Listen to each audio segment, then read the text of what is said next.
Welcome to the podcast again. I'm Henry Fernandez, and it is always a pleasure having you to listen or watch these discussions we are having. Today, we're going to talk about know when to hold and know when to let go. This is an area where a lot of people are struggling in. They don't have the ability to discern when should I hold on to things or people, or when should I just let go of those things? Because you see, life has a way of teaching you valuable lessons that says, okay, enough is enough, or it's worth fighting for. And if you're not smart, if you're not led by the Spirit of God, you're going to make a huge mistake in your life. So let's get right into this, because I think for some of you, you're going to relate to what I'm saying. Some of you are holding on. Your hopes are, I'm believing, that perhaps, that dream is going to come to pass. Right? You have a dream. You've been working at it. You've invested even money and time. I think time is more valuable than dollars and cents. You've invested all. You have given everything. You have even used as collateral your children, your spouse, so many different things. In fact, you've even put some of them on delay just to pursue your dream.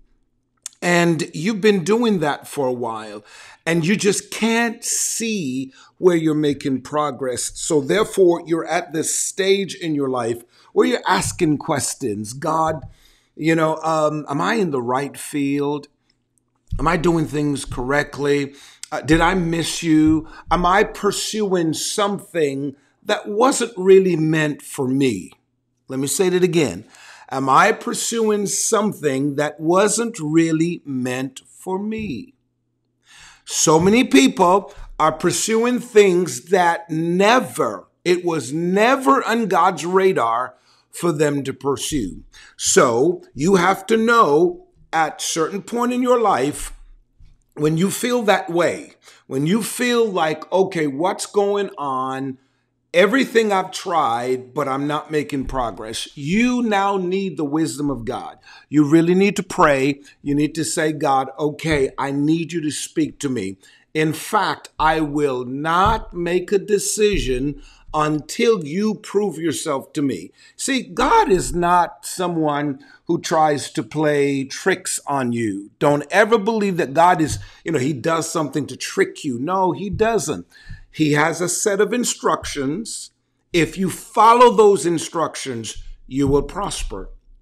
You will succeed in life. I'm reminded of a man in the Bible called Gideon. When God called him to go fight the Midianites, these are people who, literally raped God's children of their harvest. They would go out, cultivate their land, and the Midianites would wait until it's harvest time and come out there and just take those people's harvest and so forth. So God was sick of it. God says, Gideon, I'm calling you. Now, by the way, Gideon, a man, an inexperienced person, so he thought, and so forth, and had very little knowledge of how to fight such a huge army. But you see, when God was with Gideon, all Gideon needed was to submit to God. Long story short, Gideon tested God 3 times. He said, you know what? I know I heard God. God spoke to me. I know I heard him, but I wanted to make sure, because if I'm going to fight this mighty army, I don't have the tools, Gideon speaking, I don't have the tools to fight this army. So if God be for me, who can be against me? So therefore, God, you got to prove yourself to me. And every test Gideon put God through, God showed up. So what am I saying to you? Maybe you need to, at this stage in your life, put God to the test. You got to put God to the test. God, if you told me to do this, or if this is in your will for me to pursue, then God, prove yourself to me. I don't know who this podcast is for. You're at that crossroad. Some of you think it's not a crossroad. You're at a dead end. You know, when your car drive down to a dead end, that usually there's a sign. You didn't see a sign in your life and you ended up at a dead end and you don't know which way to turn to. I am encouraging you, put God to the test. You got to go to God, and the first thing you got to do is pray. God, okay, I've tried everything. I've done all that I can. You speaking. I've done all that I can. I need revelation now. I need you to prove yourself to me, because I will not go a step further. I will not invest another penny. I will not do anything until I hear you. I want to hear you. I want you to confirm your word. I felt it in my spirit. I was supposed to start that business. I felt it in my spirit. I was supposed to help that person. I felt it in my spirit that that was the man for me. I felt it that was the woman for me. I felt it that it was my season, was my opportunity to apply for that job. I felt that God, you wanted me to go to school because you said, "No, I get and get understanding." And I wanted to increase my knowledge to pursue that particular career. But God, I need clarity. So I'm praying for clarity today. That's what Gideon was doing.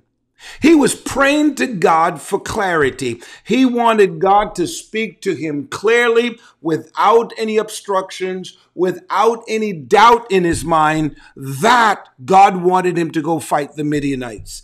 And that's what you need to do right now. You need to pray for clarity.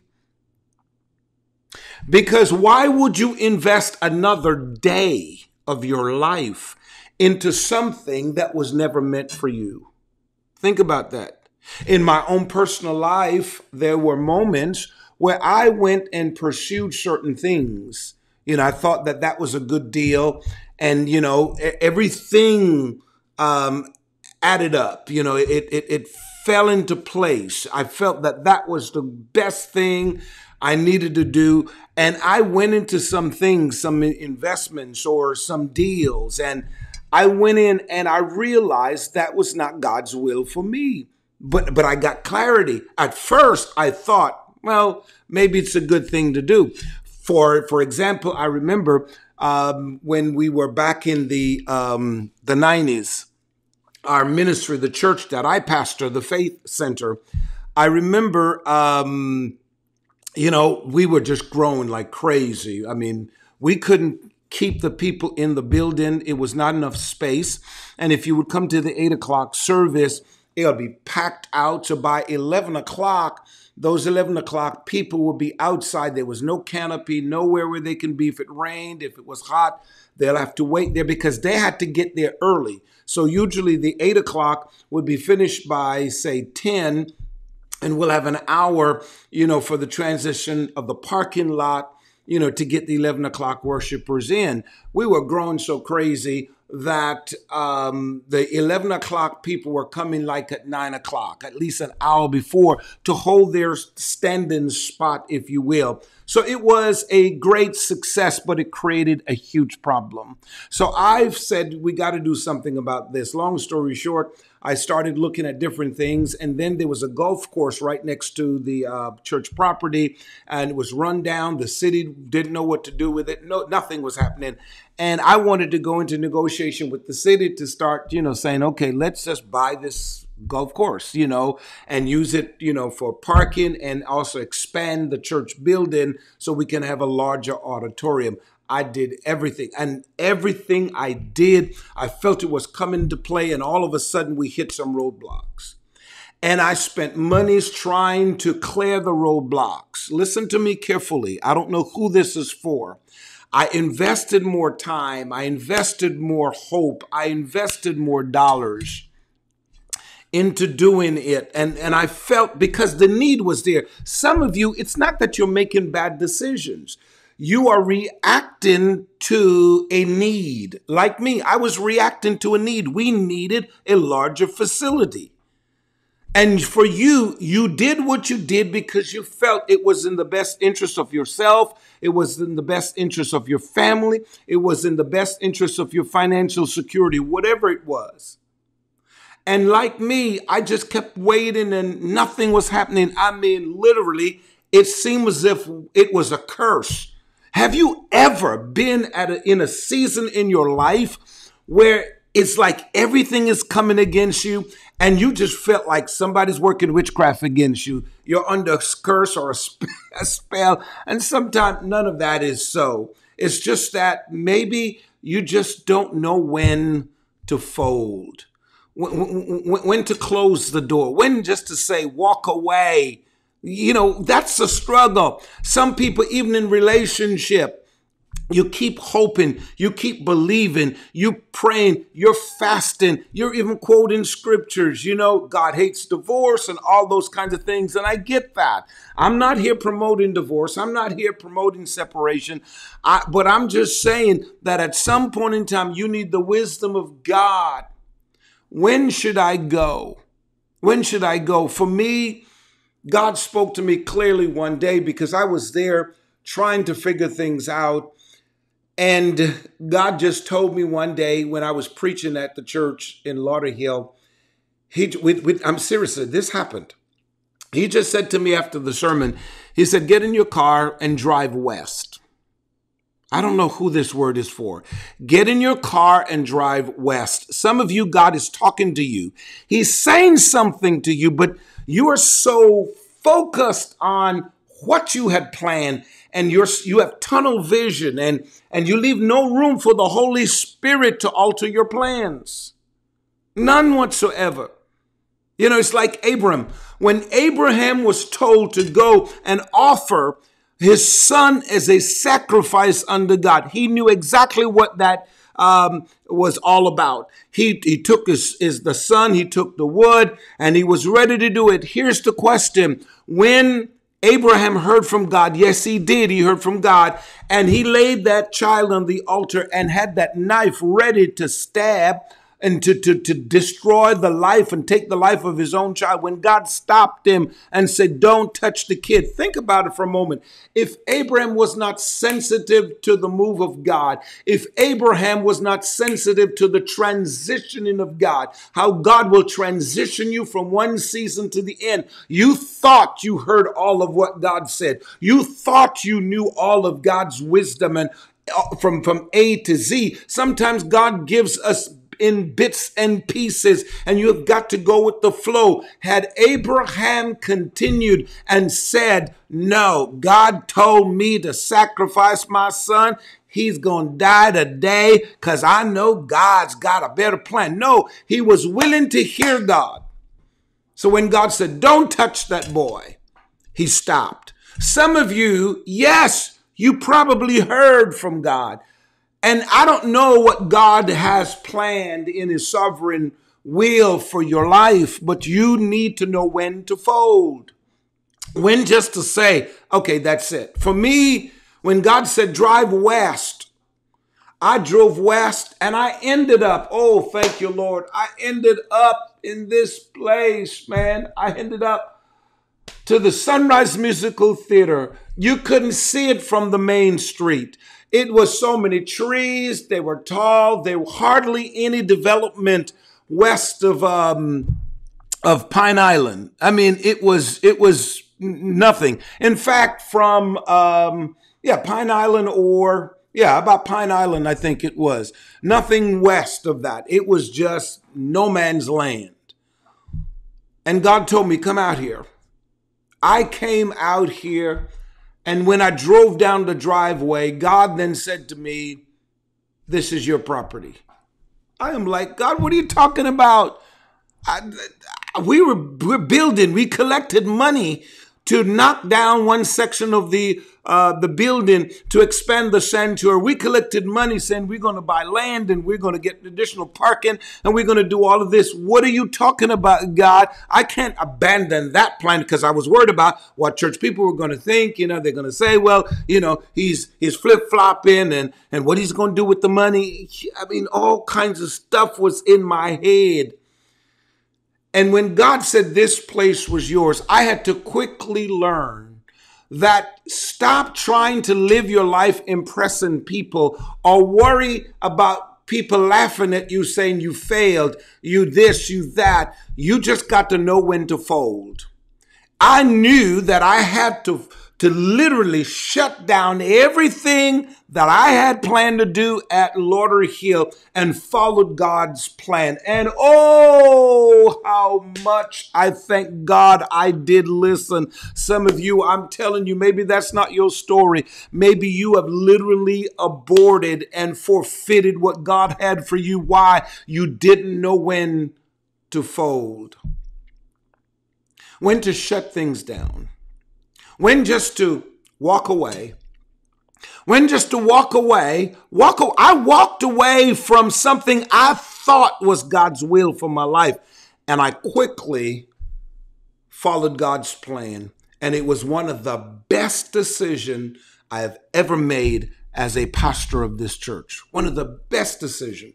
It has been a tremendous blessing to this church.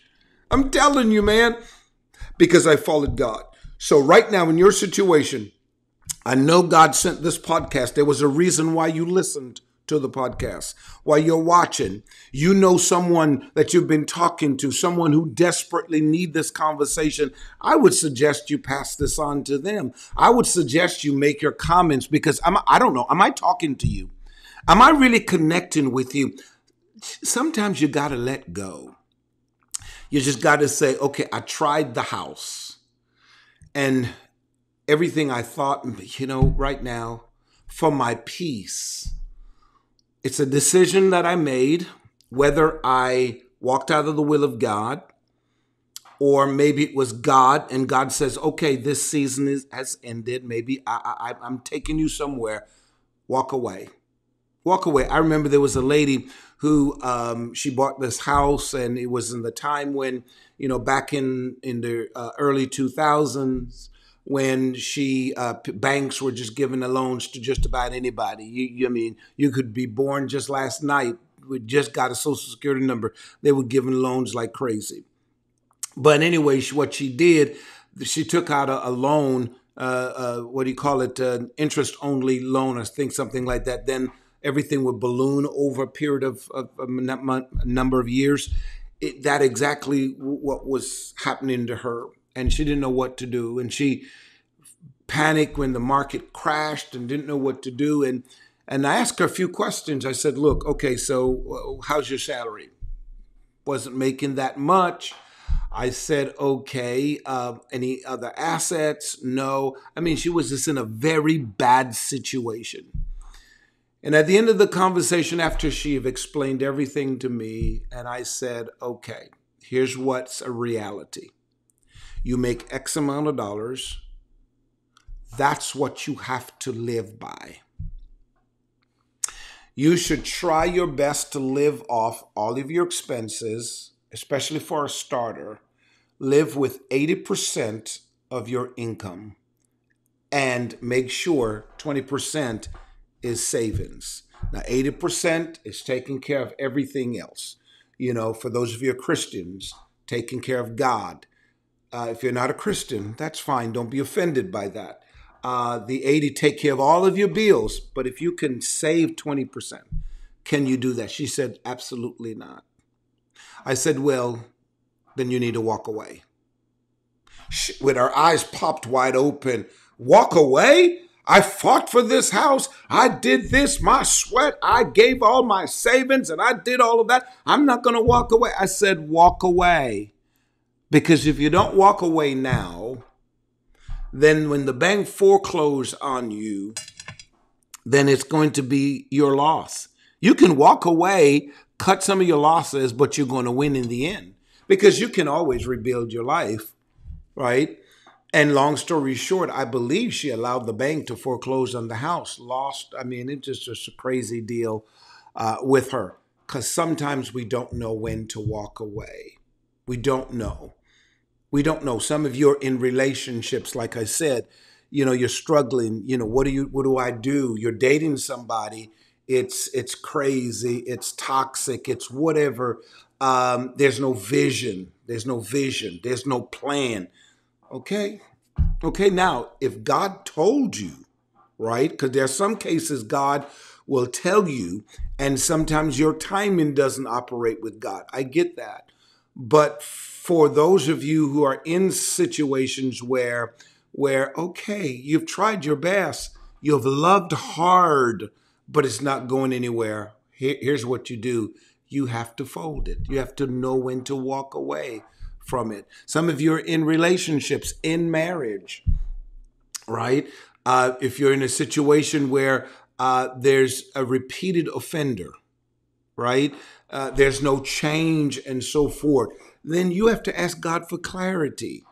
You have to ask God for clarity. Do not believe for one moment that God will just let you sit in something indefinitely. God always has a plan. Always has a plan. So you have to figure out. You're on the job and you're thinking, okay, fine, you've tried everything. You got to know when maybe this job is no longer for me. You have to know. Maybe you're pursuing a career and you've done the exams over and over and you've tried this and you tried. Maybe just know when that's not yours. Maybe it's just not yours. You just need to know when to fold it, when to just walk away, cut your losses. There are friendships that you've gotten. There's some people you're talking to. You've explained yourself over and over. They just don't get it. There's some people you're trying, you're working with them. There's some children. Some of you've got children and grandchildren that you are doing your best, but they keep breaking the bank with you. In other words, they keep doing dumb, stupid stuff. You always got to go get your money to bail them out of jail, put your house up as collateral. You're doing all these things. They always go out and do their wrong and then leave you, stick you with the bill.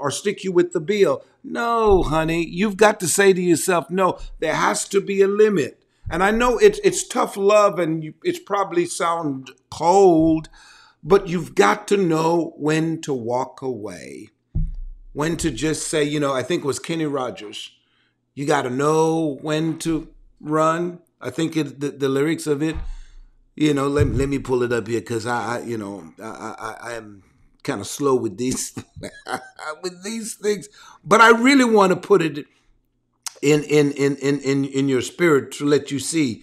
All right, let's see here. I'm gonna get it. Yeah, so I'm putting it up here. Okay. 1 second here. Maybe I should get it on the lyrics. So let me keep my conversation going. Know when to. Okay, there you go. All right. So, because I really would. It says you never. Well. No, I want the lyrics to be written now. So, and I guess the lyrics of the song was talking about, the first, it says you never count your money when you're sitting at the table. There'll be time enough to count them when the deals or the dealing's done, right? There's time. In other words, you got to know in which sequence you are to operate in. Right? Because some of you've got to get to that place, man. You've got to get to that place where you have clarity to say, I'm going to walk away. Whatever you need to walk away from, I don't want to limit it to one thing. Whatever you need to walk away, is it your season for you to say, that was a part of my history. I'm closing it down, shutting it down. Then the next part of our conversation is know when to keep. Oh, this is a good one.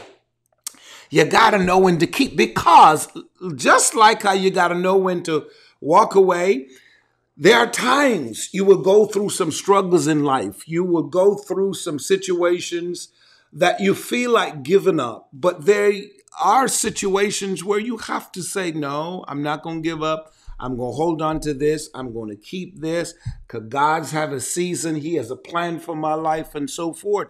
Likewise, the same 16th Street Church. We were in the city of Plantation and we had a bad situation there. We had to leave. And then when God spoke to me again, I'm telling you, he spoke to me and he had me driving around looking at properties. And then told me to pull into that plaza. I'll never forget. I pulled into that plaza. When it was just an abandoned facility, it was horrible. And then God said to me, that's your place. Move the church there. I was like, no, I'm not going to do this. When we met with the landlord, she walked me into the building, Cynthia Baker, she was the manager of the Lauderhill Mall. She walked me into the theater where we have our sanctuary, where we finally built it as a sanctuary. There was literally half the roof was gone. I could see the sky. It was filthy. It was horrible. And I was like, no, I can't do this. It was the woman. She looked at me and she said, no, you can do this, Rev. That's what she said. Rev, you can do this. In fact, the word she said was reverend. Reverend, you can do this. A woman who, I don't know if she confessed the Lord as her Savior, if she's a Christian or not. She just said, yes, you can do this. I didn't want to do it. And then when we got into the lease, there was so many problems. 8 months into the lease, I'm thinking, okay, maybe we're just here for a while and so forth. 8 months into the lease, God says, purchase it now. God spoke, again, clarity.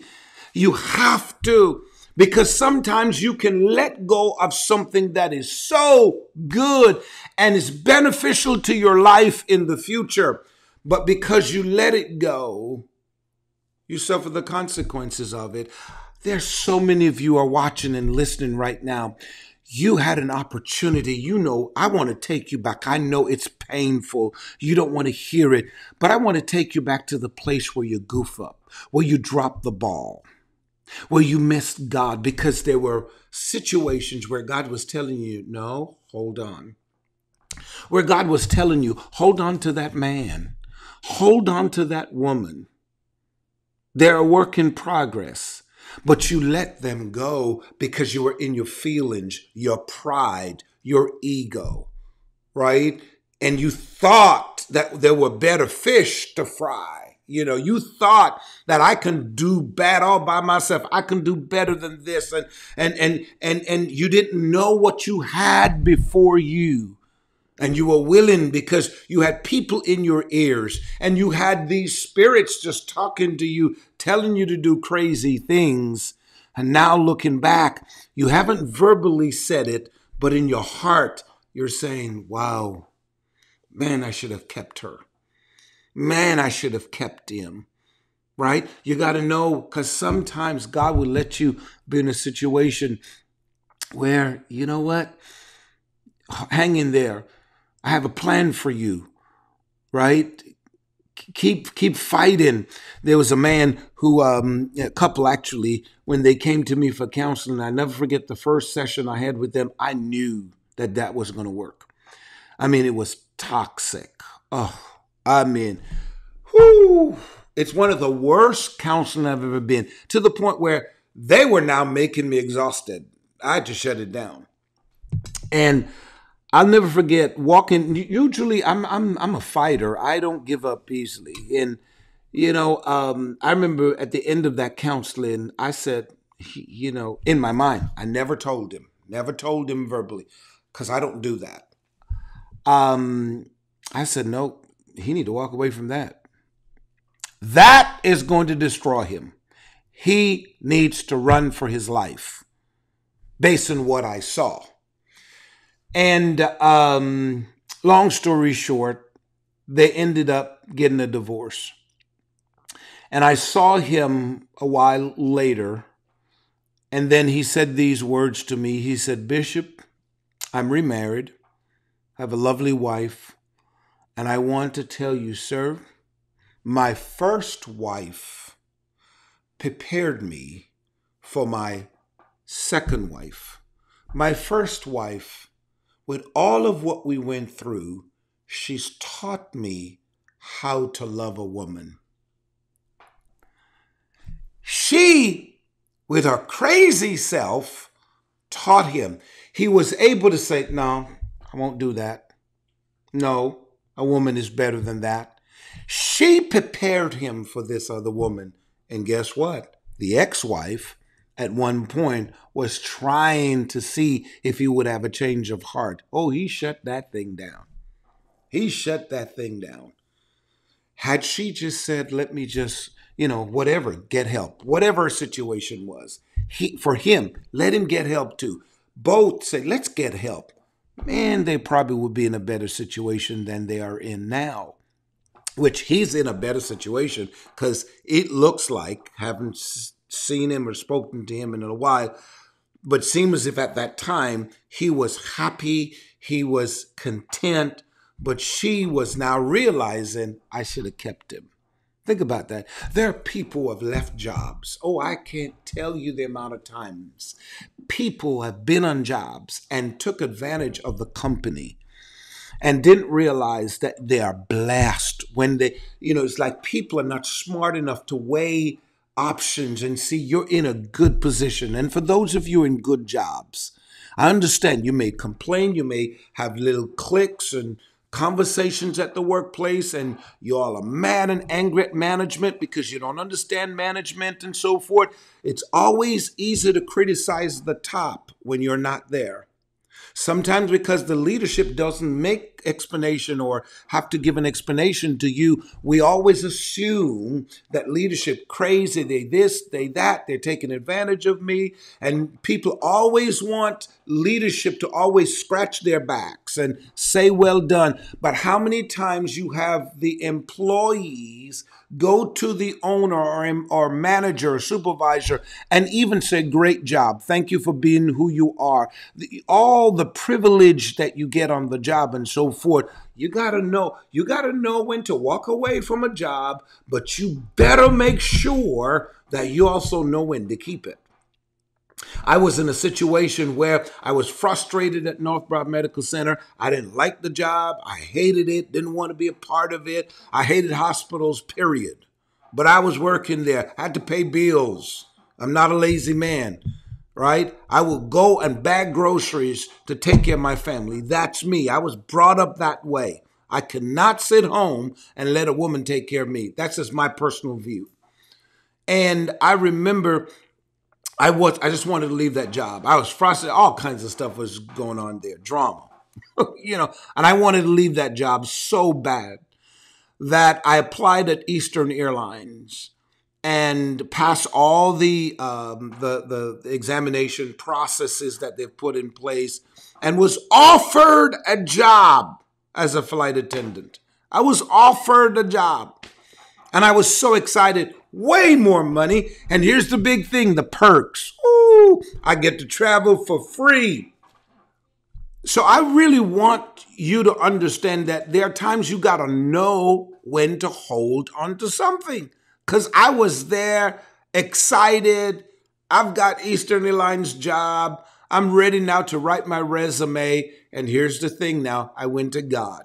Because I always want God to agree or to tell me, no, that's not his will for my life. And of course, he said, no, do not quit that job. And I was giving God every reason why. It pays more benefits. I don't have to deal with this job. And the Lord clearly said, do not leave North Broad Medical Center. Well, thank God I stayed. I knew I needed to stay. God was smarter than me. So I said, okay, let me stay. Reluctantly, though, but I stayed. I was so glad. 2 weeks later, Eastern Airlines filed for bankruptcy. 2 weeks later. 2 weeks. And I was able to stay on that job for a few more years until I came into full-time ministry. Doesn't get any better than that, folks. I knew when to hold on to my job. And I don't know who God is talking to. Maybe it's a relationship. Maybe you just need to hang in there. Things will get better, right? Maybe it's an investment, something, a business. Maybe you just need to calm down. It's just been 3 years. I know you have made a profit, but calm down. You're going to get there because if God is in it, it will prosper. So I just want to encourage you, get the wisdom of God. Don't make any more mistakes. If you're like me, you're too old. to make mistakes. You don't have enough time to recover from it. If you're a young person and so forth, please use our mistakes to help you not to make those mistakes. All right. So thank you so much for listening and watching and being a part of this. I really need your comments. Did I help you today? Come on, send that message right now. Did I help you today? Did I get you to think? Right? And make sure, man, you're in the will of God. Please share this platform with someone. Tell them about my podcast, where they can listen to it, and so forth. Forward it to them. Don't ever forget to follow me on Facebook, Instagram, and Twitter. Like my page on YouTube, Henry Fernandez YouTube channel. Please make sure you subscribe and hit the notification button. Thank you so much. Have a great day.